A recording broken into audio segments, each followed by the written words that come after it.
Alright, so I'm going to go through this first document just like I did in class, but if you need a refresher to go back through it again, you can use this video to do that. So you should have the documents digitally on Google Classroom, and you should have a paper copy of the questions for each document. So the ones that we're going to be looking at first are these. Document A, John Brown's final speech. There are 4 of them. So again, we already did this in class, but this is just to give you a refresher if you need it. So first thing to note on every document, of course, is 2 things. One, the source information. So right down here at the bottom, we know that this was John Brown's last speech in court after being found guilty of treason. And you'll remember that after being in Kansas and trying to help it become a free state, when he killed the 5 pro-slavery men at Pottawatomie Creek, and he defended anti-slavery towns and made raids into pro-slavery Missouri, freeing slaves during that time. He tried to essentially start a slave rebellion in Harpers Ferry, Virginia, which was a military arsenal, basically a base, a fort, where a lot of weapons were stored. And he and his men were captured or killed, some of them, and he was put on trial, and he was found guilty and hanged for his actions. So this is after he has been found guilty. He gives a final speech to the court, November 2nd, 1859. The other thing to notice, of course, for every document, I give you some vocabulary for some of the harder words. So, for example, treason, which is what I just said. This is the crime for betraying your own country, for disloyalty to your country. And so the other words, insurrection means revolt, interfered, prevent from happening, despised, hate or dislike, and disregard, ignore. You'll see those are bold in the text. So it's always a good idea to look at the questions first before you begin to read it. So the first one is, John Brown says that if he had committed his acts on behalf of the rich and powerful, he would have been rewarded. At what point do you think he was trying to make? So, you start with one, and we try and find the answer for that one, and move on. So let's read this. So John Brown's speech. I have, may it please the court, a few words to say. In the first place, I deny everything but what I have all along admitted, the design on my part to free the slaves. That was all I intended. I never did intend murder or treason or the destruction of property, or to excite or incite slaves to rebellion, or to make insurrection. A couple things to note here.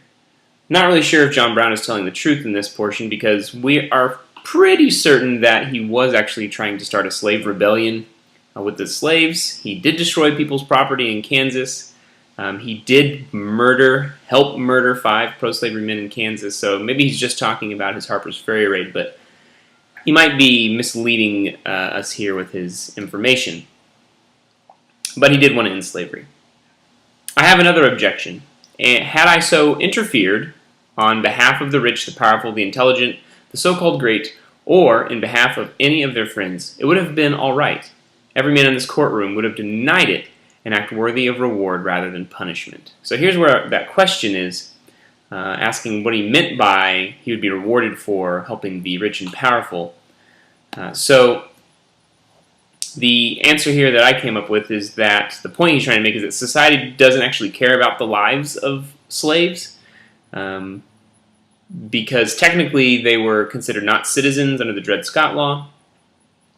So while rich white men and slaves are both humans, they are viewed completely differently. So if he had tried to start a rebellion to save rich people or politically powerful people, he would have been rewarded and praised for it, but he tried to help out people who have no rights, who are treated as third-class, not even citizens, third-class people in the United States at this time. And he, of course, is put on trial for treason and hanged for that. So basically he's saying there's a huge injustice between, while they're both people, they're treated very differently.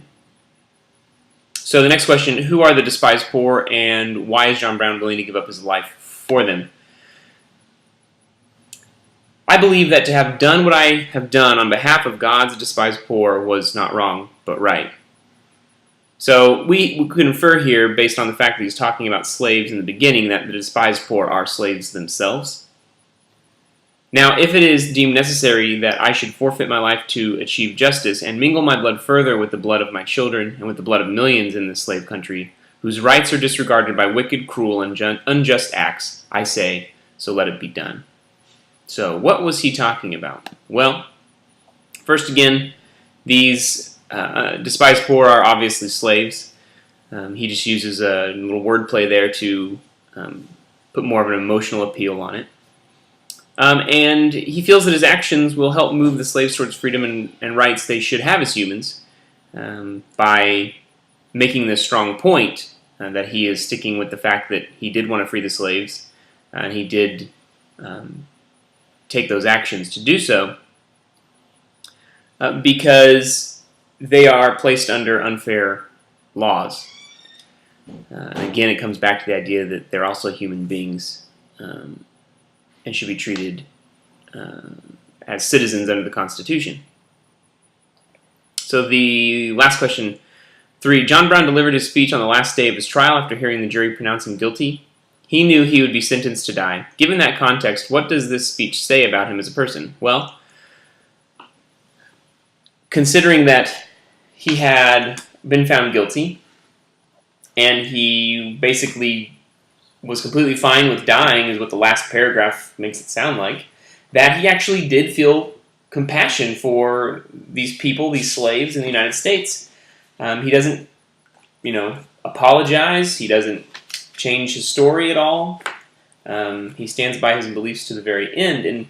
And for someone to stick up for a group of people who were treated as inferior people at the time, that's saying something about the personality of an individual at this time in 1859. There would have been very few people who would have thought that slaves were equal to a white person. Even some abolitionists probably wouldn't have thought that. They didn't think they should be slaves, but to say they're on equal footing, now that is a whole other situation, and that's where John Brown is with his statement. So the last question talks about providing a reason, a judgment for why you both trust and do not trust this historical source. So I'm going to ask you just to come up with one for each, but I'm going to give you an example of each one in this. So again, we have to come back and remember, who is this? It's John Brown. He was there.